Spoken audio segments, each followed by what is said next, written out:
Marcus thought the midnight silence made him invisible. He stood outside Cindy Brown's apartment door, gripping the wooden baseball bat so tightly his knuckles had gone pale, convincing himself that this was justice, that she deserved this, that a woman who had the audacity to walk away from him needed to be reminded of exactly who he was. He pulled back and swung. The door didn't just open, it exploded. A deafening crack of splintering wood, a shower of shattered glass catching the pale moonlight, and Marcus stepped through the wreckage like a man who owned the night. He found Cindy exactly where his worst instincts told him she'd be pressed flat against the far wall, her silky pajamas trembling, her natural curls framing a face locked in pure, paralyzed terror. Her wide eyes and raised hands, pleading without a single word, fed something ugly and satisfied deep inside him. He raised the bat and opened his mouth to speak, but the words died before they were born. Because from the darkness of the armchair, the one sitting perfectly still in the center of the room, the one Marcus hadn't even registered, came a sound that froze every drop of blood in his body. The slow, deliberate clink of ice settling in a crystal glass of whiskey. Marcus. The voice was quiet, polite, even, the kind of calm that doesn't need to raise itself because every room it enters already belongs to it. I was wondering when you would stop running. Bejum sat exactly as he had for the past 2 hours, legs crossed, dark blue suit immaculate, the top button of his white dress shirt, the only concession to the lateness of the hour. He didn't look at the shattered door. He didn't look at the bat. He looked only at Marcus, with the cold, measuring patience of a man who had already decided how this night would end long before Marcus had ever left his house. Marcus had spent 6 months hiding from this man. 6 months of burner phones and back alleys and borrowed couches and desperate prayers that Bejum's reach had limits. He now understood, with shattering clarity, that it did not.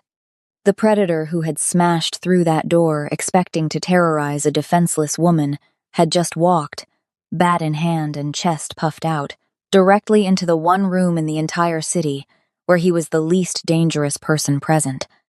The trap hadn't been set tonight. It had been set months ago and Marcus had just finished springing it himself. What happens next will change everything for Cindy Brown, and it will end everything for Marcus. Subscribe to see how this unfolds and drop a comment letting me know where you're watching from. I would love to say hello to you, just to know how far our story is reaching. The glass hadn't finished falling before Marcus was already inside. He stepped through the wreckage of the door with the slow, deliberate swagger of a man who had rehearsed this moment 100 times in his head, each rehearsal ending the same way, with Cindy small and shaking and sorry. The broken wood crunched beneath his boots. Shards of glass caught the pale moonlight pouring in through the open doorway behind him, scattering tiny silver explosions across the hardwood floor. He didn't look down. He didn't need to. The destruction at his feet was the point. The noise was the point. He wanted her to hear it. He wanted her to feel, in the deep animal part of her brain, what it meant that he was here. He found her immediately. Cindy had made it as far as the far wall which, in the cramped geography of her living room, wasn't far at all. She was pressed flat against it, her shoulder blades flush against the plaster, as if she were trying to push herself through to the other side and disappear into the building's bones. Her silky pajama top had one button askew from where she'd scrambled out of bed at the first sound of footsteps on the landing. Her natural curls, loose around her face the way she always wore them to sleep, framed an expression that Marcus felt, in the ugliest corner of himself, like a reward. Her hands were raised to either side of her shoulders, palms out, fingers spread a gesture that was half plea and half instinct, the body's last, desperate argument against what the mind already knew was coming. Her eyes were enormous. They were fixed on him, and they were terrified. "There she is," Marcus said. His voice was low and warm in the way that a lit fuse is warm, carrying heat that only means one thing. He rolled the bat slowly in his right hand, a lazy rotation of his wrist, and took one step forward over the threshold. The moonlight came with him, painting the left side of his face in cold white light. His gray t-shirt pulled tight across his chest and shoulders with every breath. His jaw was set. His eyes were flat. 6 months of humiliation, of sleeping on other people's floors, of jumping at shadows and flinching at unfamiliar cars parked on his block, 6 months of running had curdled inside him into something that no longer resembled a human emotion. It had become fuel. And Cindy Brown, standing against that wall in her pretty silk pajamas in her pretty little apartment with her pretty little books stacked in their pretty little piles on the floor, was the outlet he had chosen for all of it. "You changed the locks," he said, glancing back at the ruin of the door with a slow shake of his head, almost amused. "That was optimistic of you." Cindy's mouth moved. Nothing came out. "I just want to talk," he said, and smiled, and the smile was the worst thing in the room. "That's all this is. Just a conversation between two people who know each other. Come on now. Don't make this ugly." He took another step. Glass crunched. Somewhere outside, a car passed on the street below, its headlights briefly sweeping the curtains before sliding away, indifferent, taking the last evidence of the normal world with it. Cindy's breath came in short, shallow pulls. Her hands trembled. Marcus raised the bat and pointed it at her. Not swinging, not yet just pointing, the way a man might point a finger to make a point at a dinner table. 6 months, he said, his voice dropping. "You think you could just what? Move on? Start over? Like I don't exist?" He stepped over a stack of paperbacks that had toppled from the side table when the door blew in, not bothering to go around them. Pages crumpled under his boot. "I made you. You understand that? Everything you think you are, I made." He was close now, close enough that she could smell the bourbon on him, not Bay Jum's careful, measured whiskey, but the cheap, desperate kind that men drink when they're trying to feel large. Close enough that she could see the precise moment his expression shifted from performed menace into something raw and more honest, and therefore more frightening. Close enough that neither of them, in that terrible and focused moment, had registered the armchair. Clink. The sound was so small, so precise, so completely wrong for the room that it took a full second for Marcus's brain to process it as real. The unhurried settling of ice against the inside of a crystal glass, the sound of someone comfortable, someone patient, someone who had been sitting in the dark of this apartment for quite some time and had no particular objection to sitting in it a while longer. Marcus went still, not the stillness of a man pausing. The stillness of a man whose nervous system has just received a signal it doesn't know how to interpret, and has frozen all non-essential processes while it tries to work out what that signal means. He turned his head. Bay Jum did not look up immediately. He finished the small, unhurried gesture of settling the crystal glass against the arm of the chair, Cindy's chair, the dark brown one she'd found at a second-hand shop and spent a weekend reupholstering, now occupied by a man in a suit that cost more than 3 months of her rent. His legs were crossed at the knee. His dark blue jacket was entirely unwrinkled. His white dress shirt was open at the collar by exactly 1 button, the only acknowledgement that it was past midnight, and his dark hair was neat above a face that was, in its stillness, almost sculptural, handsome in the precise, unhelpful way that a blade is handsome. He looked up at Marcus with eyes that held no anger, no surprise, and no fear whatsoever. They held only attention. The focused, unhurried attention of a man examining something he has already categorized, already decided upon, and is now simply watching perform its last remaining movements. "Marcus," Bay Jum said. His English was clean and unhurried, carrying the faintest architecture of an accent beneath it like rebar inside concrete present, structural, invisible until you looked for it. "Please don't break anything else. It's rude to destroy another person's home." The bat dropped 2 inches in Marcus's grip, without him deciding to drop it, because he knew that voice. He knew it the way you know the sound of a door closing in a room you've been locked inside, not because it's loud, but because of what it means. He knew it from a basement in Koreatown 14 months ago, when he'd sat across a lacquered table from this man and signed his name to a debt that felt, at the time, like salvation. He knew it from 3 subsequent phone calls that had come from numbers that didn't exist, at hours that suggested Bay Jum's operation did not observe conventional business schedules. He knew it from the stories, the ones that circulated in the specific, hushed register that people use when they're describing something they're afraid to speak at full volume. Bay Jum, head of the Jum Syndicate's Western operations. A man so precise in his methods that his name appearing in connection with a problem was considered, by most people with any sense, to be the end of the problem's story rather than the beginning. The same man that Marcus had spent the last 6 months doing everything in his power to avoid, sitting in Cindy Brown's armchair, in the dark, with a whiskey. "Sit down, Marcus," Bajum said pleasantly, and nodded toward the sofa. Marcus did not sit down. 3 seconds passed in which no one in the room breathed at a normal rate. Then Marcus's jaw tightened, and something behind his eyes made a decision that his better judgment, what remained of it, immediately began screaming against. He knew something about Bajum being here that Cindy didn't know. He knew something that changed the geometry of this room in a way that made his blood run cold even through the bourbon and the adrenaline and the 6 months of accumulated weaponized rage. He knew why Bajum was here. He just didn't know that he knew not consciously. Not yet, but somewhere beneath the surface of his thoughts, a door was beginning to open onto a memory he had spent months burying under layers of bravado and blame. 14 months ago, Marcus had made 2 decisions in the same week. The first was borrowing money from the Jum Syndicate, a substantial sum, enough to cover debts that had their own debts, enough to keep certain people from asking certain questions in certain tones of voice. The second decision, the one that had followed the first by exactly 4 days, was the one he had never told anyone. The one he had never written down, never spoken aloud, never fully allowed himself to think about in complete sentences, because to think about it in complete sentences was to acknowledge what he had done. He had stolen from them. Not cash. Cash could be traced. Cash could be recovered. Cash left footprints. What Marcus had taken was a flash drive, small enough to close your fist around. Black plastic casing, no label, indistinguishable from the kind of thing you'd buy a 3-pack of at any electronics store. He'd lifted it from the jacket pocket of a syndicate courier named Jin Ho, who had made the mistake of leaving that jacket on the back of a chair during a card game Marcus had no business attending. Jin Ho had been distracted. The hand had been good. The jacket had been very close.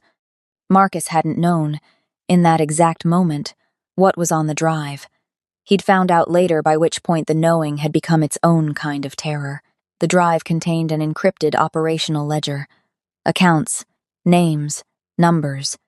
The kind of document that a syndicate used to track the movement of funds across 3 time zones and didn't, under any circumstances, allow to circulate outside of controlled hands. The kind of document that, if it surfaced in the wrong place, could bring a level of institutional attention down on the Jum Syndicate that no amount of legal firepower could easily redirect. It was, in short, the most dangerous thing Marcus had ever held in his hands. He couldn't sell it, not without revealing who he was and what he'd done. He couldn't destroy it, because the moment the syndicate discovered it was gone, having nothing to offer as leverage would leave him with nothing to bargain with. He couldn't keep it on his person, too risky, too exposed. He needed a hiding place. He needed somewhere the syndicate would have no reason to look. Somewhere outside the orbit of anyone connected to him. He'd thought of Cindy. It had taken him 20 minutes, on an afternoon 6 weeks before she'd finally found the courage to leave him, while she was in the shower and he was restless in her living room. He'd pulled a thick paperback from the middle of the tallest stack, a dense literary novel, the kind Cindy collected but rarely read straight through, the kind that could sit undisturbed for a year. He'd opened it to page 200, pressed the flash drive flat against the spine in the hollow between 2 signatures of pages, and closed it, replaced it in the middle of the stack, left it there like a splinter beneath skin, invisible, embedded, waiting. He'd told himself it was temporary. He'd told himself he'd retrieve it before it mattered. Then she'd left him. Then the debt had mounted. Then the months had passed. And every time he'd thought about going back for it, something had stopped him, the fear of being seen near the syndicate's property, the paranoid certainty that the apartment was being watched, the stubborn, bourbon-soaked conviction that if he just laid low long enough, the whole situation would somehow resolve itself without requiring him to face it. The drive was still in that book, and Bajum was sitting 15 feet away from it, in the dark, with all the patience of a man who had simply decided to wait until it came to him. Marcus didn't know, not with certainty, whether Bajum had already found it. He didn't know if the Mafia boss had come here to retrieve the drive or to retrieve him. He didn't know which of those 2 outcomes was worse.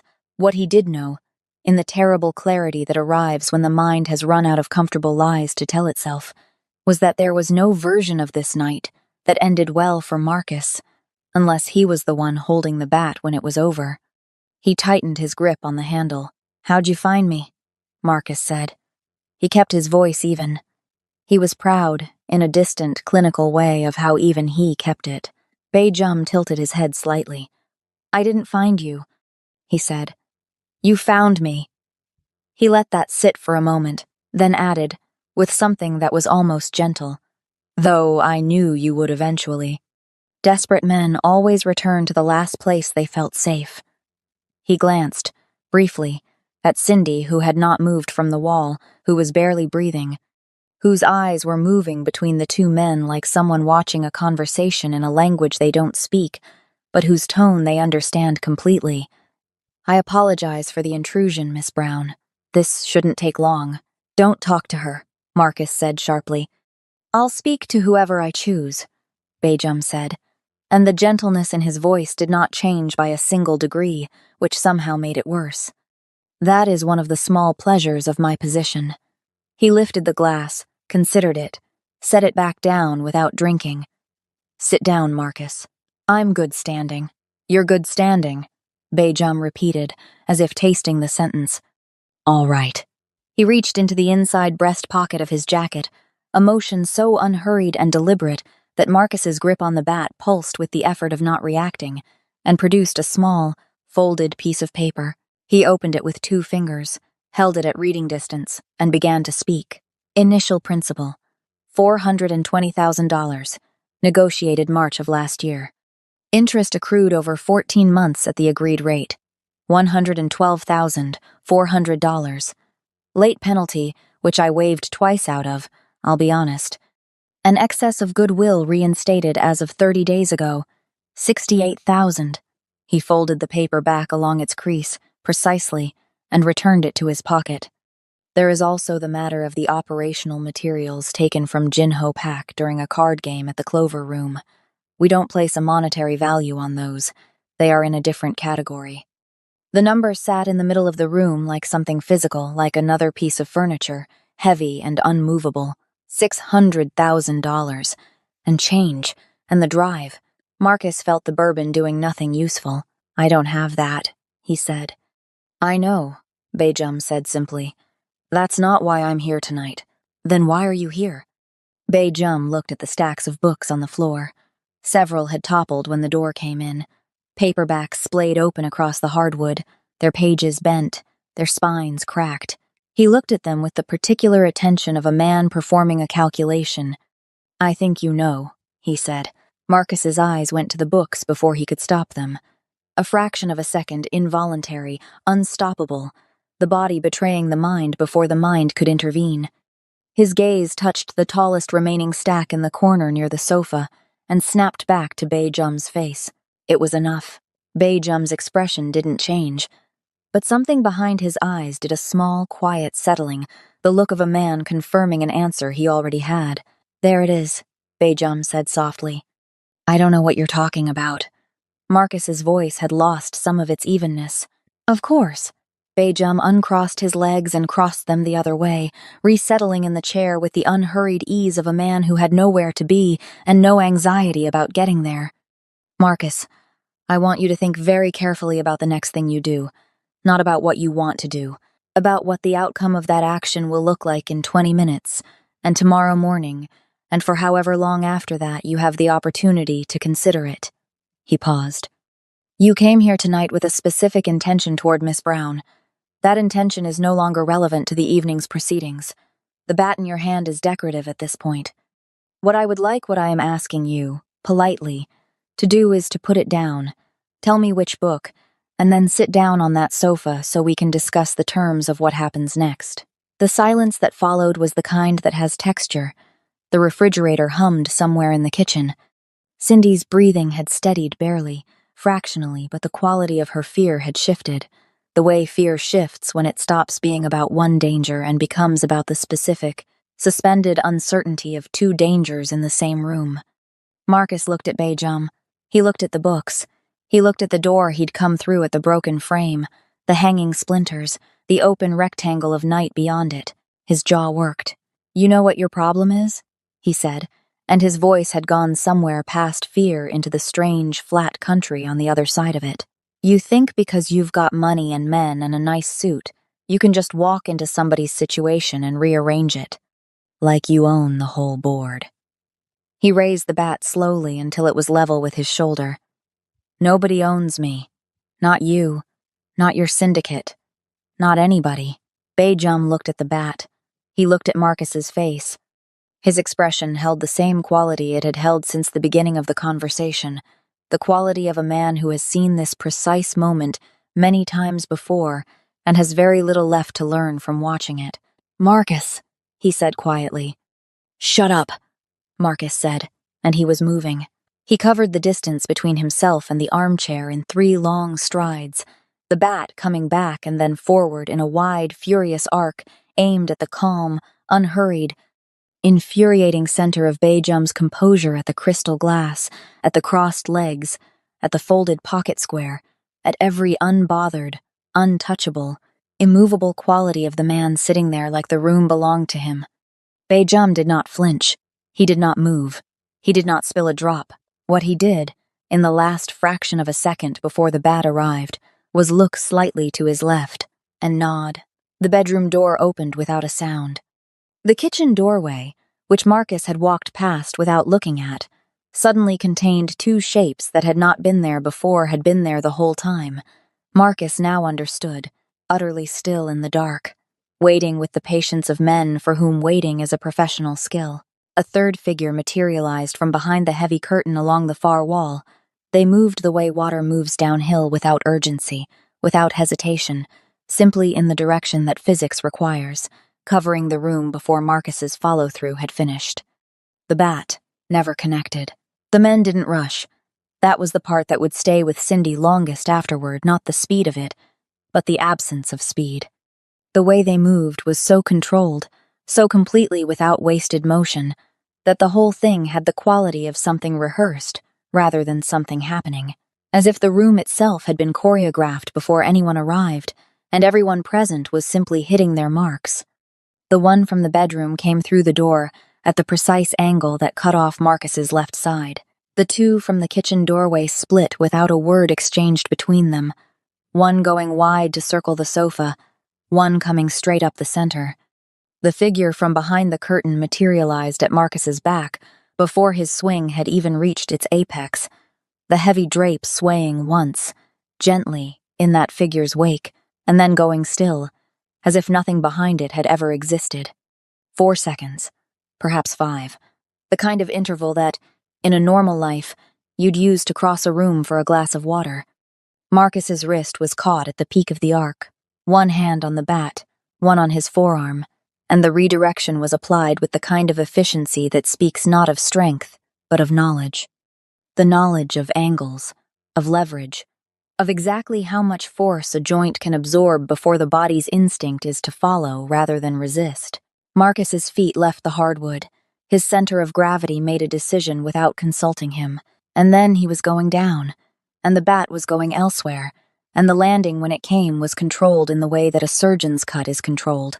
Precise, deliberate, the minimum necessary. He ended up on his knees, not thrown there, not slammed, simply placed, with the same unhurried authority with which Bejum had been conducting the entire evening, as if even Marcus's humiliation was being managed to a standard. One arm was behind him at an angle that foreclosed every practical option. A hand rested on his shoulder, not gripping, just present, communicating through its stillness a set of facts about the current situation that required no translation. Marcus's chest heaved. His face, which had cycled through fury and bravado and desperation over the course of the last several minutes, had arrived at something it didn't have the musculature for, a kind of naked, undefended shock.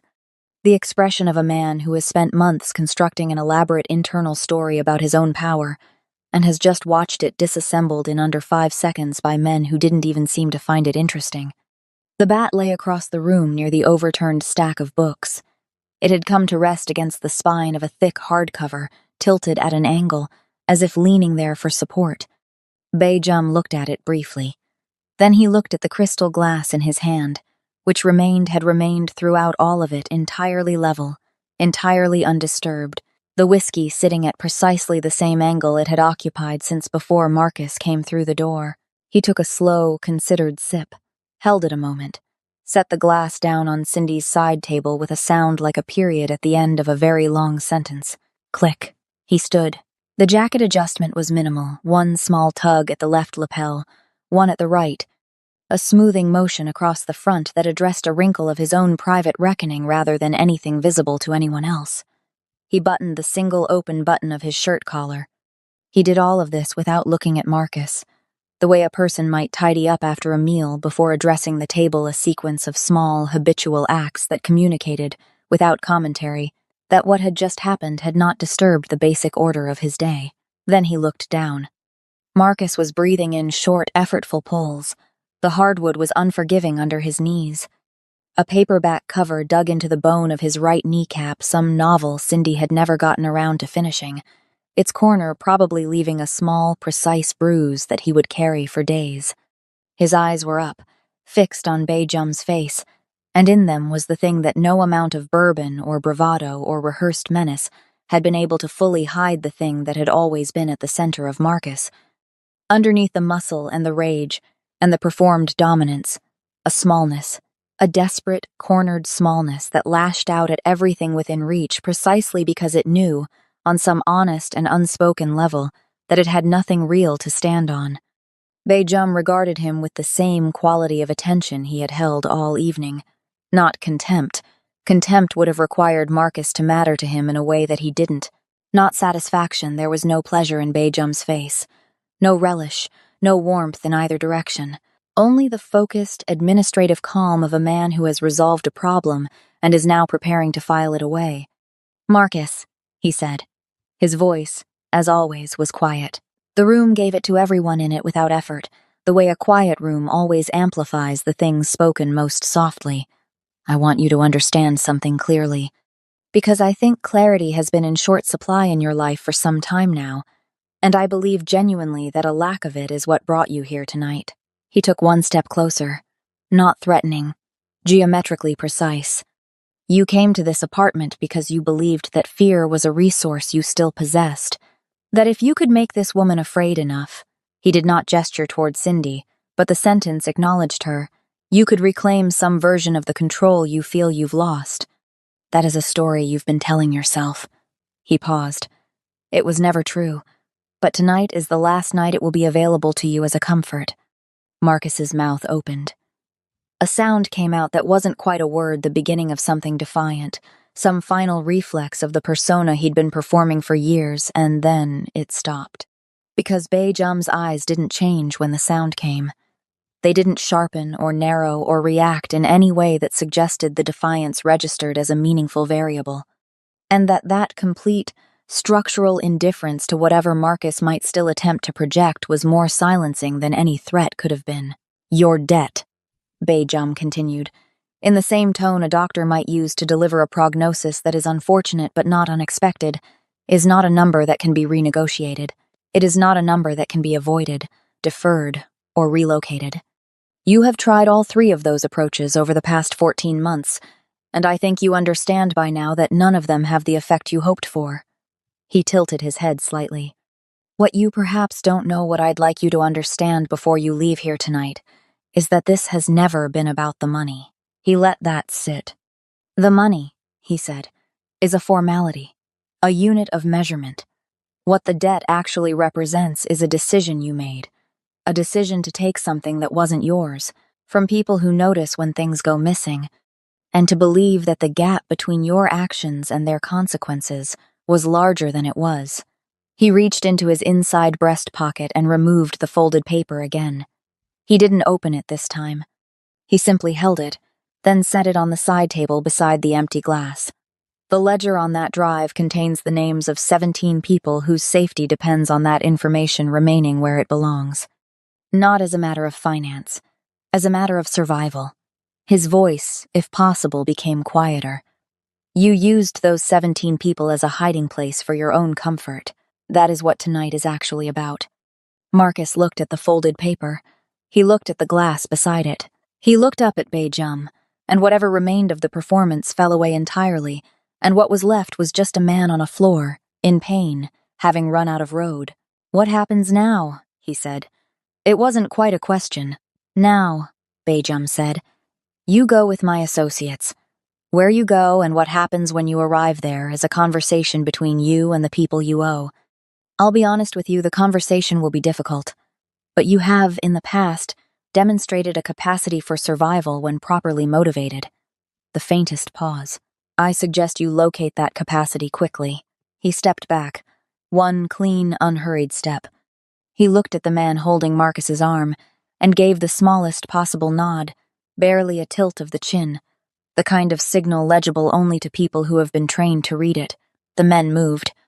They brought him up from the floor with the same efficiency with which they'd put him there, not cruelly, not gently, simply functionally, the way you'd lift and move any object that needed to be somewhere else. Marcus found his feet under him without quite deciding to stand. His arm was released from behind his back and repositioned, a hand at his arm and a hand at his shoulder, and the whole arrangement began moving toward the door in a direction that was not optional. He looked back once. His eyes found Cindy found her against the wall where she'd been the entire time, her hands now at her sides, her face no longer frozen in the pure animal terror of the first minutes, but holding something harder to name.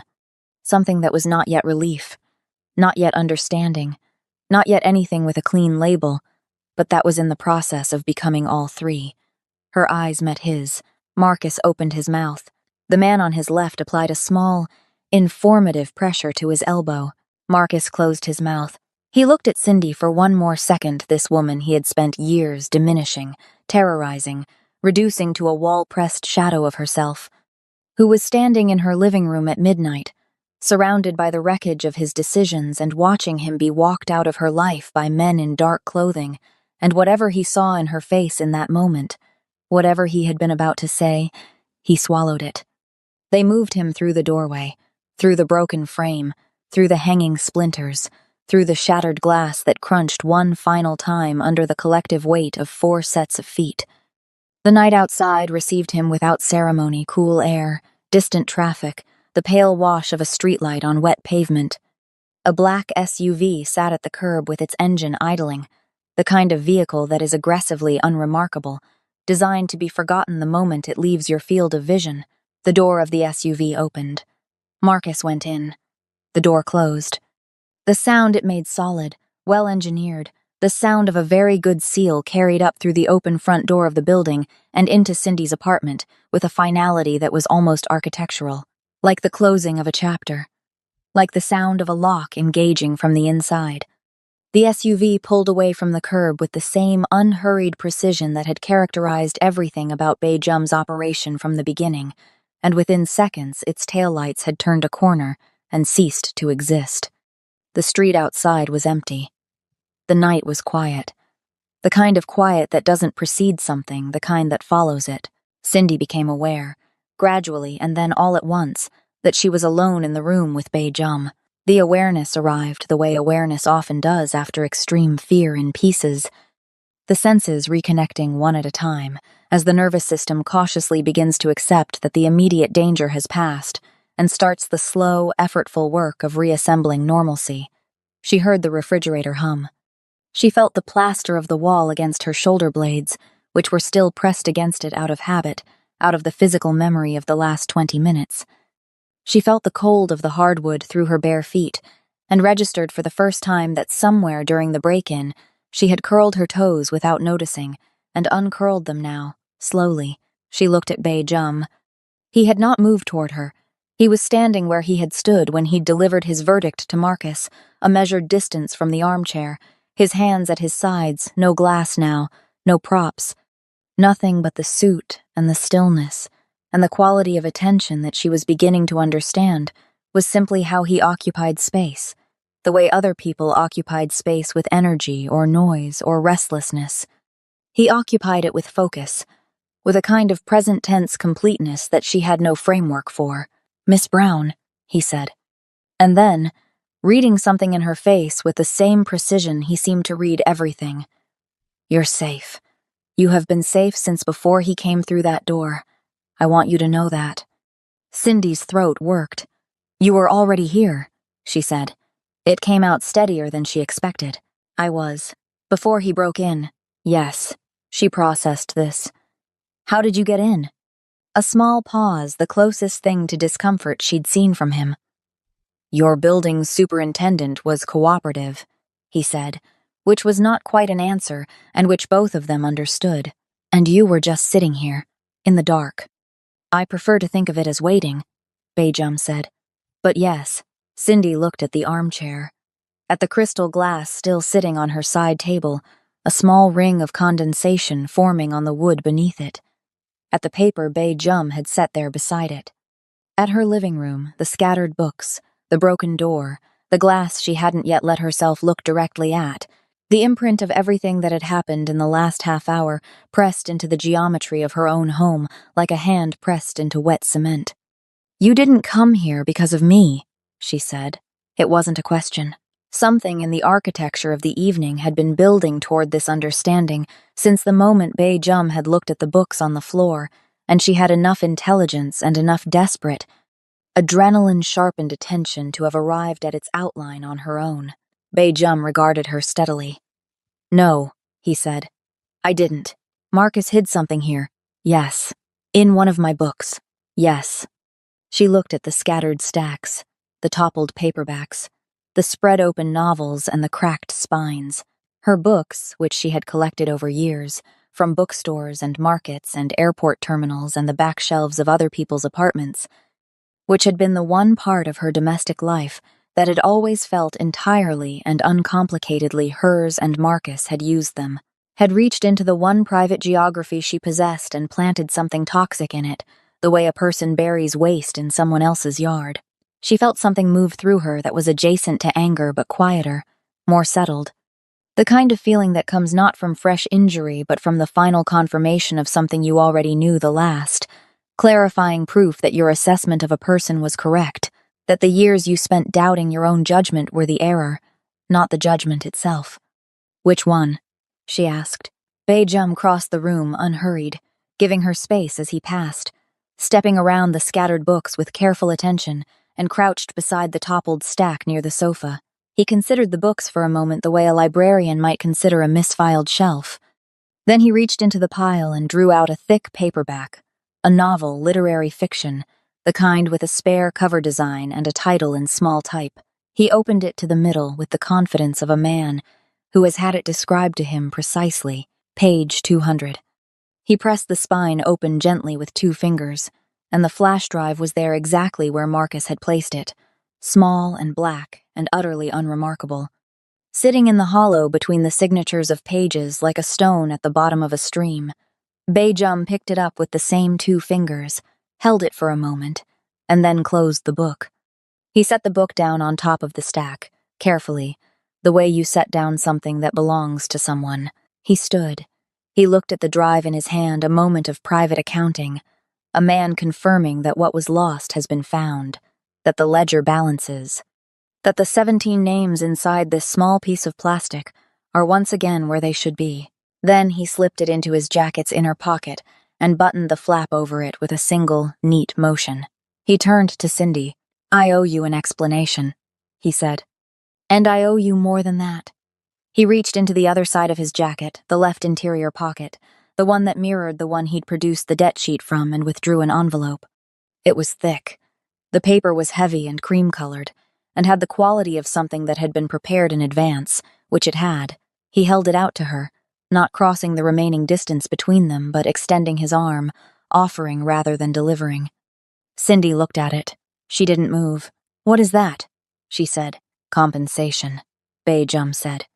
"For the inconvenience, for the intrusion, for the fact that your home was used as a storage facility without your knowledge or consent, and that the resolution of that situation required you to spend 20 minutes pressed against your own wall in the middle of the night." He held the envelope steady.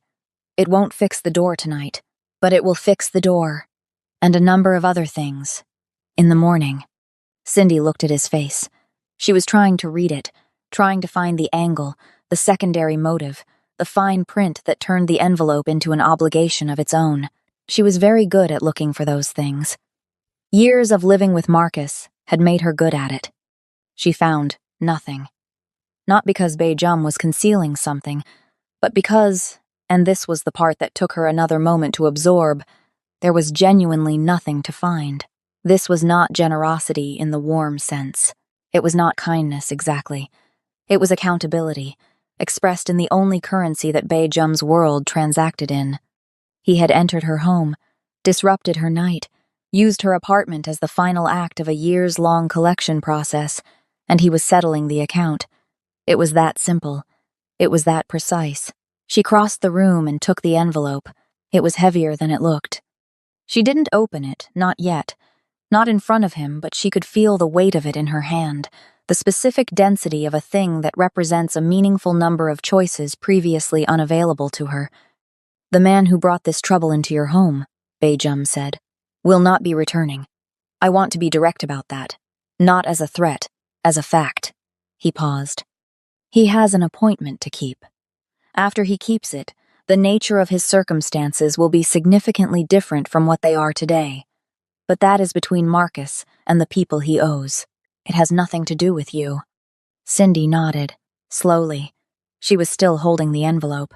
"Your door," Beijum said, glancing at the broken frame. "I'd recommend you push the sofa against it tonight, just to close the gap. A carpenter should be your first call in the morning, not the second or third." He reached into his jacket one more time and produced a small white card, which he set on the side table beside his empty glass.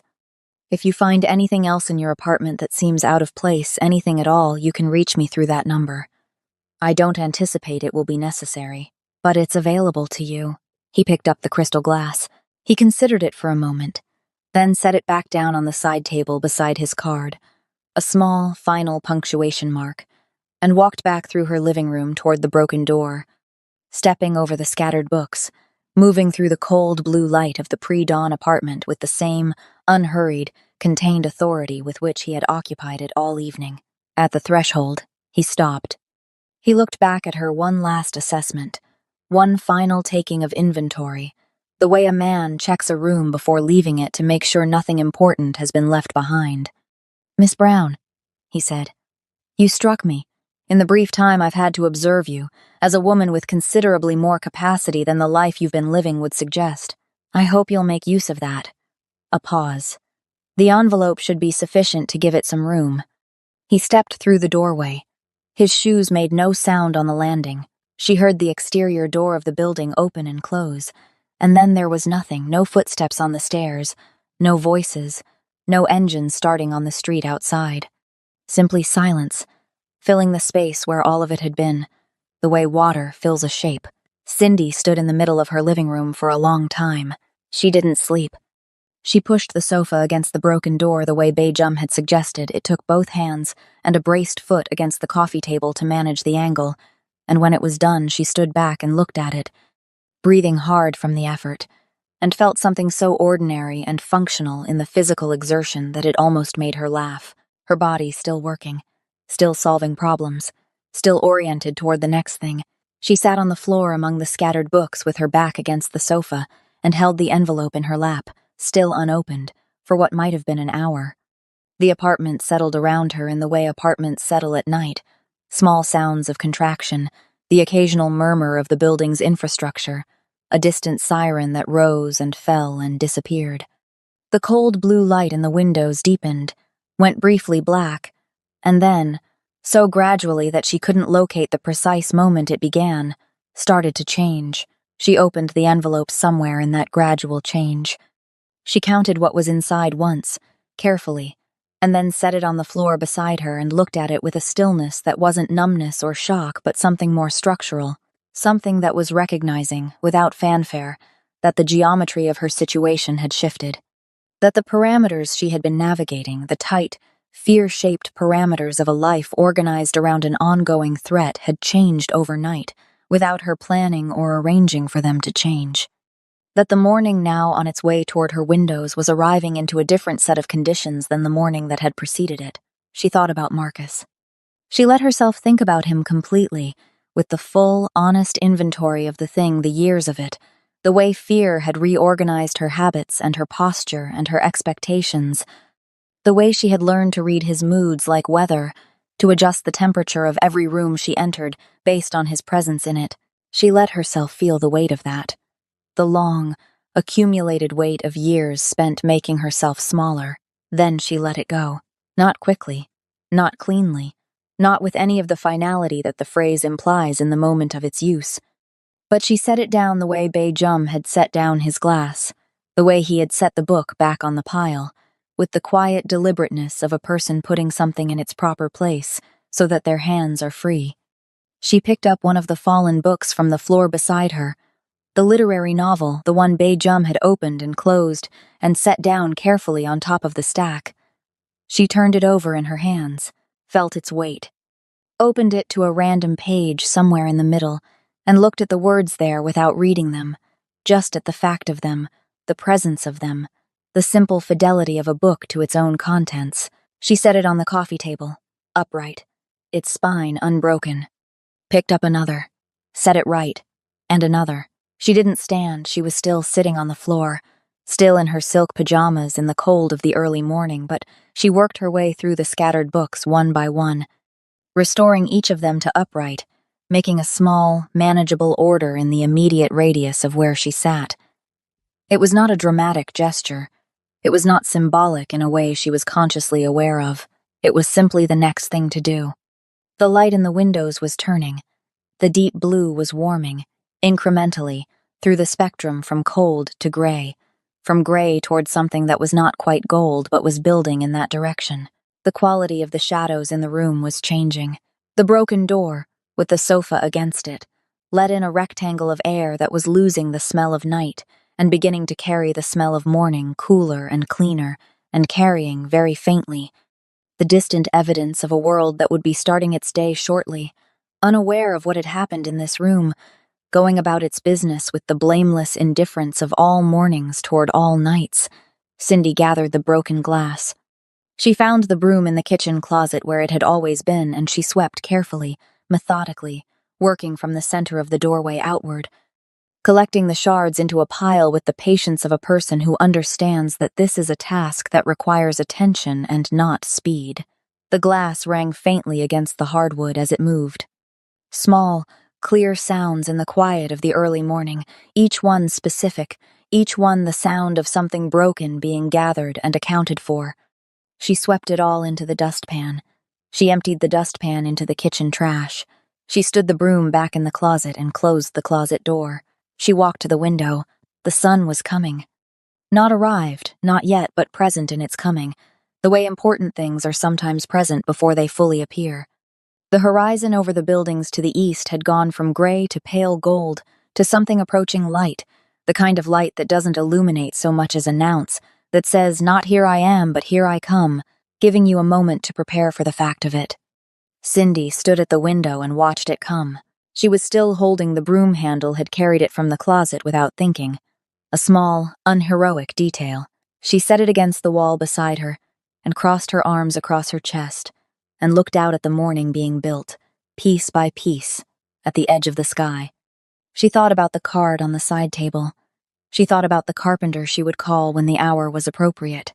She thought about the envelope on the coffee table and the modest, extraordinary weight of its contents, and the things that weight made possible the deposit on a different apartment in a different neighborhood, the courses she had been quietly looking at online for the past 6 months, the small list she kept in the Notes app on her phone of the things she would do when she had what she needed to do them, which she had always titled simply "when," in the faithful and stubborn belief that when was a real and arriving thing rather than an indefinitely receding horizon.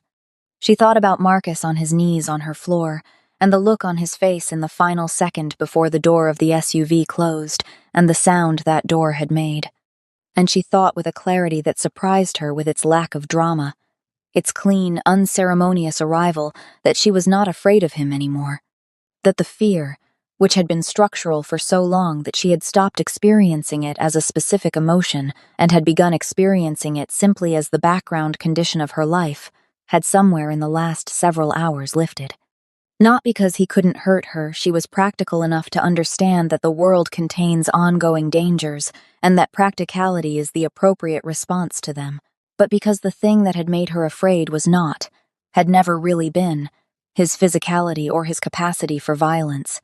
It had been his certainty, his absolute, unwavering, performed certainty that she was his, that she was something he could return to, lay claim to, locate and correct, and reclaim on any night he chose.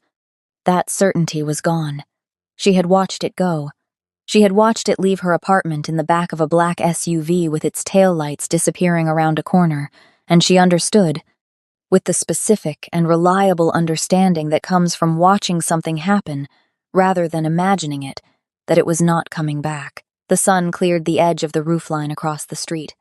The light came in through her window warm, direct, unambiguous, and fell across her living room floor, across the righted books, and the swept hardwood, and the empty armchair, and the sofa pushed against the broken door, and the small white card on the side table, and the envelope on the coffee table, and Cindy herself, standing at the window with her arms still crossed and her eyes open, watching the room be lit. She stood in it for a long time. Then she uncrossed her arms. She smoothed the front of her pajama top. She walked to the kitchen, filled the kettle, and set it on the stove, and stood listening to it begin to warm. And for the first time in longer than she could specifically name, the silence of her apartment held nothing in it that she needed to be afraid of. Just her. Just the morning. Just the quiet, radical, unremarkable fact of a new day arriving into a life that was, for the first time in years, entirely and unambiguously her own. Can Cindy Brown ever truly feel safe again? Or will the ghosts Marcus left behind follow her into the life she's finally free to build? And what does it mean when the man who saved you wasn't trying to save you at all? Subscribe and turn on notifications, because you do not want to miss what comes next. This story is only getting darker and more layered from here. Drop a comment. Do you think Cindy will ever cross paths with Bae Jum again? And if she does, will it be a blessing or the beginning of something far more dangerous? Like this video if this forbidden collision between an abuser's final night and a mafia boss's quiet justice had you on the edge of your seat. The next chapter is coming, and trust me, you are not ready for what Bae Jum left behind inside that envelope, or what it's going to cost Cindy to use it. See you in the next one, if Cindy's new dawn survives what's still hiding in the dark.